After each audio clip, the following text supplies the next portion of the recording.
26,171. That is the number of bombs dropped by the United States in just 2016. So where exactly is this happening, and what do those numbers really mean? This is a reality check you won't see anywhere else.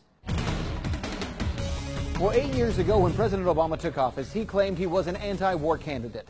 He was also given a Nobel Peace Prize for his words, but his actions have been drastically different than what most media will tell you. New numbers from the Council on Foreign Relations show that in 2016 alone, President Obama's Department of Defense dropped at least 26,171 bombs around the world. Take a look. Syria, 12,192. Iraq, 12,095. Afghanistan, 1,337. Libya, 496. Yemen, 34. Somalia, 14. Pakistan, 3. Those numbers are simply incredible, but let's put it into greater context. That means that every day last year, the U.S. military blasted combatants or civilians overseas with 72 bombs. That's 3 bombs every hour, 24 hours a day. But these bombs are targeting terror organizations, right? We're simply killing bad guys. That, of course, is what most media will tell you, but it's simply not true. In fact, those bombs are striking thousands of civilians in 7 majority Muslim countries. Consider for a moment that in 2016, 24,000 of those 26,000 bombs were dropped in Syria and Iraq, which means that 2,000 fell in Afghanistan, Somalia, Libya, and Yemen. So how many civilians are actually dying? Well, the Bureau for Investigative Journalism has been tracking civilian deaths for years, and they have found that the Department of Defense significantly underreports civilian deaths.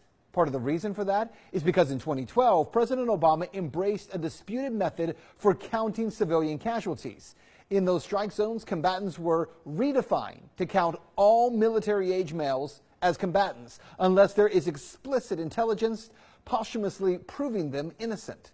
The U.S. government claimed that it killed between 64 and 116 non-combatants in 473 counterterrorism strikes in Pakistan, Yemen, Somalia, and Libya between January of 2009 and the end of 2015. But that's only a fraction of the 380 to 801 civilian casualty range recorded by the Bureau of Investigative Journalism, from reports by local and international journalists, NGO investigators, leaked government documents, court papers, and the result of field investigations. And that means that if correct, the U.S. government is underreporting civilian deaths by 6 times the actual numbers. So what you need to know is that today we find ourselves in a state of perpetual war.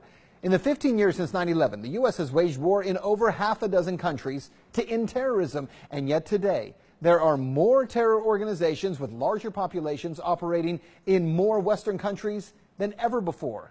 So if dropping bombs is the answer, then maybe we're asking the wrong question, because this war on terror only seems to be breeding more war and more terror. That's Reality Check. Let's talk about it on Twitter.